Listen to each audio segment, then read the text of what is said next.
quite unusual insofar as everything's over to one side. Very clever idea. You can get a toolbar that went to the centre of these tractors, so any scarifiers, ploughs, ridges, that sort of thing. And you could see what was happening was straight down and everything was in front of you. So you weren't turning around. You can also use trailed equipment with this as well. However, the idea was that your centre-mounted toolbar could go in front of you. From where you are sat there, you can look straight down and see everything. Around a 1000cc petrol engine in there. It's come all the way from Dewsbury. It is road registered, however, it hasn't enjoyed a ride on a trailer here today. And it's been driven by the ever-famous Barry Bond, who has been in with the Land Rovers this morning and is back with the tractors. So thank you for doing the driving. Looking for a young lady, blue eyes, 20-year-old. Anything else? No? Anything else? Come and see us at the commentary box. So going from something fairly rare and special there, the little Farmore Cup, to a rather common tractor this one. To a penny, these tractors back in their day. Developed by Mr. Harry Ferguson, the TE20, a very special little tractor. If ever you were to want, we were to inspire you to start in the world of vintage tractors, this is the tractor that I would recommend that you get. The little grey Fergie, this one's what's known as a TED, Tractor England.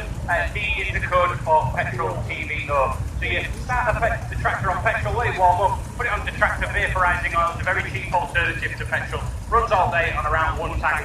Good road running tractor, and once again, wonderful to see here.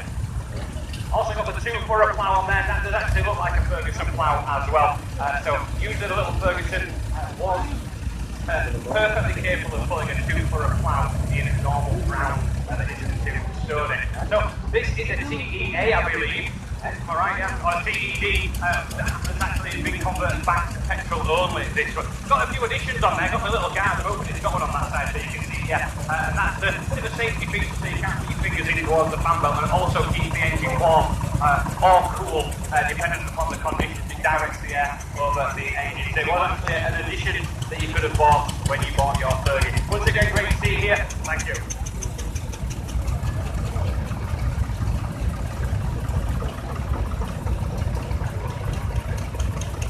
Right, tell us a bit about this. Quite interesting and quite a small machine. Today, now we're crazy. Right, we're fitting way back though, that's been removed. Basically now, he's limited by splitting loads and on the machine and will be ground plate one. Excellent. How excellent. It must have been installed inside during its work. You know, it's outside as well. It certainly has stood the test of time very well. And of course, we use as a grave digging tractor. Ideal with a little back actor, then it can be scurried away for the ceremony and they get the back out a little bit late. So the smaller the tractor, you can get through those graves into the one that's required. Use it to the full potential in its working life and in its retired life as well. Thank you. So something very unusual next. To me, it sounds like a single cylinder, this one. Complete with its own smoke screen. This is an auto, got a bit of an information board on the front there. Born from the R3, this tractor with 25 horsepower became the natural evolution of the first model leased by the Las Spezia factories to cope with the new frontier of Italian agricultural mechanisation. It provided greater versatility and power. Built in 1950s, has it got a starter motor or is it a hand swing? It's a hand swing. Where is it? There we go, little starting handle, considerably smaller than a field marshal. No doubt we've got one of them, or maybe we haven't, but the field marshal's got an enormous starting handle. This only a little one. Lovely sounding thing that on the single cylinder. And again, the cylinder actually goes forwards and backwards in the tractor rather than up and down in your conventional style of tractor. Great to see you here. Thank you. Just have a listen to that when he does his lap of honour. So the Ford 4000 now, what a beautifully turned out tractor this one is. Right. Now this, we bought it about 3 years ago, fully restored it last year. Just a show tractor now, that's all we do with it. Excellent, what a lovely machine, and thank you for fetching it into the arena. Complete with the passenger box on the back as well, all fitted with seat belts, so maybe going for a run out to the pub later on with that. Now the Fordson Major, we've had already had in at the arena this morning. That was with the 6-cylinder. This one's actually got the original 4-cylinder 55 horsepower engine in there. Right, tell us a bit about this. There you go. Pretty original, just tidied it up last year, did some work, painted it all up, new tyres, and just running round to shops and pub and whatnot. Excellent, certainly almost what they were designed to do, that mine to do on quite often, and they're wonderful for the pay and display car parks because you don't actually have to pay. So sticking with the Ford theme now.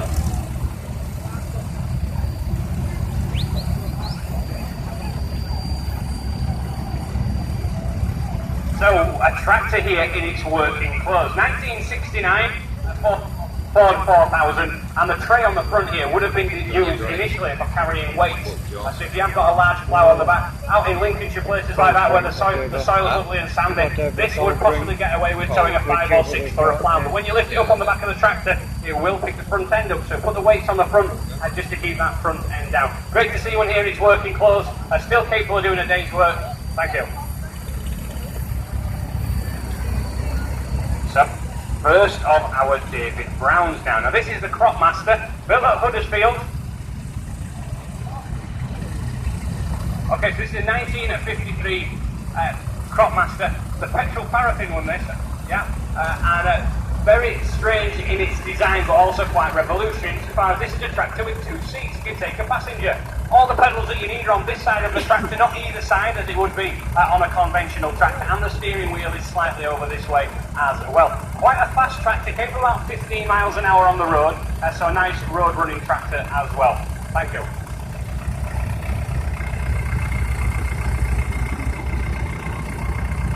Now I've got the Ford 6600.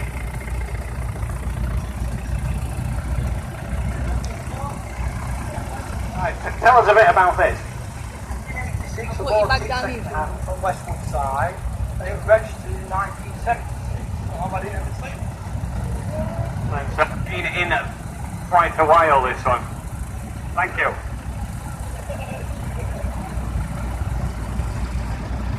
This is the Major up next.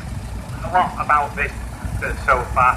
The 6-cylinder Major engine out of a combine harvester goes in quite well. The wonderful thing about the Ford Mark was that you could get a Ford engine and stuff it into a Ford tractor quite easily, well, very easily in fact. A lot of the time they did turn the front axle around so it was a little bit easier. However, this has been done, some may say properly, where the front axle hasn't been turned around, it's actually been modified. But the chassis consists of these C-section rails here. Lengthen them as long as you want and put as big an engine in as you want. The back end will generally cope with that. So great to see this tractor here sympathetically modified with the 6-cylinder diesel engine in there. If you are wondering what the hangman's noose is all about, above the driver of that tractor, that's got something to do with our tractor games, which is happening at 2:45 this afternoon. So possibly one of the oldest tractors in the class here, the old Case.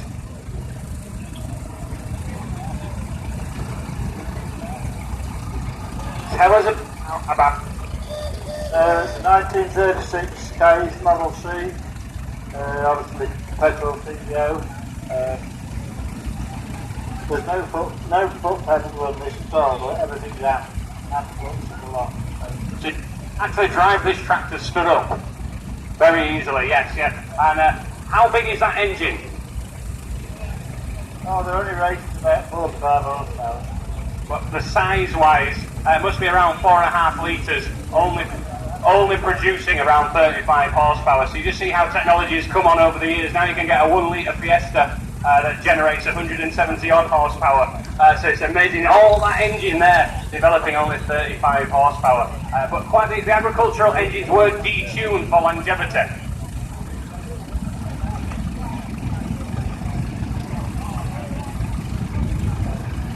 I was just saying the starter motor consists of the driver hanging onto that handle at the front.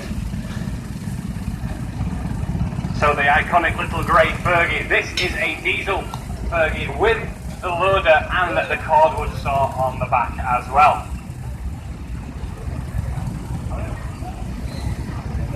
Now tell us a bit about this little Fergie. 1953 diesel. It's got a hydraulic loading shovel on it. They were made in America. Under license, they were made in Cardiff. They were made for any tractor. You just bought the loading shovel and then you got the attachment to fit your own tractor. The saw bench is the Ferguson saw bench, but I don't know what year it is because I've got the number, but I can't trace it anywhere to find out how actually old it is. But it's an early one, that's as much as I can say. Excellent. Are you doing a demonstration today? Yes, covered in sawdust. Normally just low side of the beer tent there, and they are doing a demonstration with this tractor a little bit later on. So another Fergie, this is a TE. The diesel one was known as a TEF. This is a TED. You go overseas and you end up with a TO, tractor overseas. So that would have been a T. This would have been a TOD if we were in foreign climes. Right, tell us a bit about this. 1950 petrol TVO Fergie, Ferguson trailer as well. The Ferguson trailer as well. You can still smell the paint on that. Must have been a fairly fresh restoration. Looking exceptionally well there, complete with co-pilot. Thank you. So next up we've got Young Boys. Now Young Boys, he's got a new haircut for Sheffield, looking just like Kenneth from Benidorm.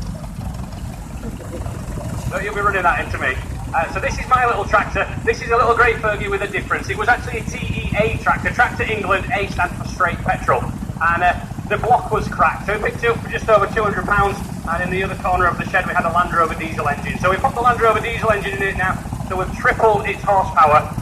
And it's made what was a tractor potentially going to the scrapyard into a very fast and powerful tractor. Still very light, so not capable of doing any tractor pulling or anything like that. But the last time we had it going full bore, we managed to do 27 through one of those speed camera type things that shows you speed. We reckon it'll do about 32 tops because we haven't opened it right up yet. But a nice road running tractor is this one. Does stand me a hell of a lot of money. I know it doesn't look it, but actually it's not worth that much because it has been messed about with. But it's my little toy and I love buzzing around the village on it, and so does a Young Boy as well. Thank you for fetching it. Look at his hairdo.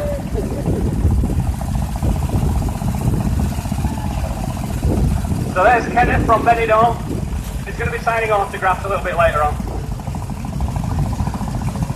So the 35, these are known as gold bellies, built just after the Grey Ferguson, built to compete with the Fordson Dexter. And a few of the more unscrupulous tractor dealers, they got these in second hand and they actually painted them red to make them look newer, red and grey. And a few of the tractors, certainly some up at the Ashwood show, when they got them they were red, and when they started scratching the paint off they found the gold underneath. And this one has remained gold and grey throughout its life. Right, tell us a bit about this. 1957 FE35 4-cylinder diesel belonged to a late friend of mine, Mr. Greenwood of Halifax, so I had it restored about 10 years ago. Starting to show a little bit now on the detail, but still a fabulous tractor, it's a good starter as well. Excellent, thank you for fetching it in. So entering into the horticultural world now, this is the little Boland's tractor, built in America I believe. We'll find out a little bit about it. This is got the Kohler engine fitted to it. When we say Kohler, we don't mean Coca-Cola, it's Kohler, and they made engines for all sorts of different applications, right from lawnmowers up to generating sets. And this tractor is capable of doing everything that a big tractor would do, just does it on a smaller scale, so in the world of market gardening and horticulture. So you can put a single for a plough on the back, all sorts of different applications that can be used, or that this tractor can be used for. Now I am a greengrocer's son, and I remember back in the day at the wholesale markets, this is what used to fetch everything around the wholesale markets, whether it be meat, fish, fruit and veg, even at the factories as well before the days of the forklift truck. Little BSA powered, what's it called, turbo truck. This is a turbo truck. Now there's all sorts of different variants of these machines, and I've noticed loads here at Sheffield this time. We seem to have not one of these, but these variants of the three-wheel machine. He's been rallying 40 years, never seen one exactly like this. However, there is a few similar machines around, made by Bonza and what have you. Still works today as well. Usually full of passengers. Where's all your passengers today? So we're talking about the gold belly earlier on. This is after the gold belly Ferguson, the 35 red and grey. And this is what colours that some of the more unscrupulous dealers painted the gold bellies to make them look like a more recent tractor. 1958, this one. In lovely order as well. It's great to see you here. Thank you. So the Ford 7000 four-wheel drive. Now a very, very rare machine, this one. Chris, I believe, has never seen one of these before in its four-wheel drive. Guys, got a rather impressive cab on it. These tractors were really designed for the forestry industry, for dragging large logs out of the woods. Also got that enormous winch on the back. I believe this is a 10-ton winch on here. The back, oh, lost my mic. It used to be on the back, the Major, the 6-cylinder Major, however it's on the back of this tractor now. Thank you for fetching it in.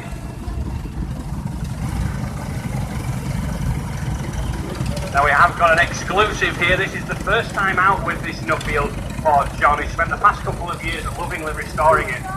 Still got the paint on his fingernails. And known as Eileen is this tractor, and it's named after his late Aunt Eileen. Wonderful machine, this.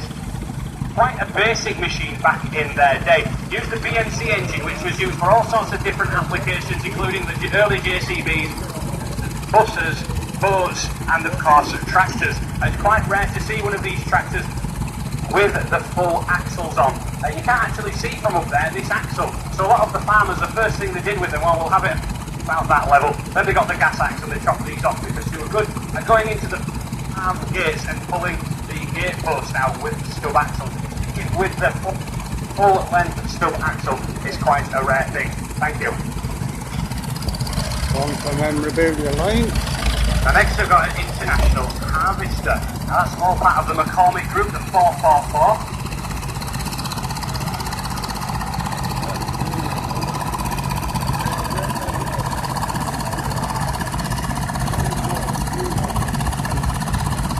So 1974 now, International, a very proven, a good proven tractor, built in America. So we don't see many of them in this country. There is now a good following for them coming into the world of the vintage tractors. It's great to see one here. You can still pick relatively small amounts of money, but it's great to see one all done up and adorning the arena here at Sheffield.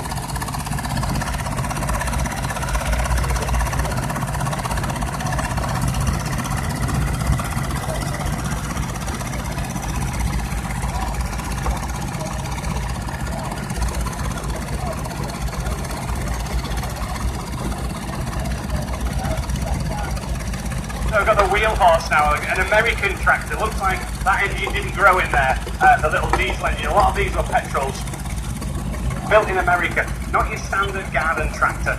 Very, very well built. Actually on a chassis, unlike a lot of your garden tractors. Young Brendan's driving it today. He's not actually the owner, but thank you for fetching it in. Now another David Brown, the 990. This tractor still gets, believe it or not, it still gets contracted out to Sheffield Council for their mowing, and no doubt it's probably the most reliable tractor in their fleet. Built at Huddersfield, 55 horsepower engine, lost a few of those over the years. Sam goes absolutely everywhere on it. 70 horsepower, sorry I got that wrong. And this tractor, quite a heavy tractor as well, weighs around 4 tonne. I never thought that was possible with a 990, but certainly built to last. Thank you for fetching it in. And last but we have got the French tractor, the Renault. Got a bit of a South Yorkshire twist to it, this one. This is fetched in from France with a very poorly engine.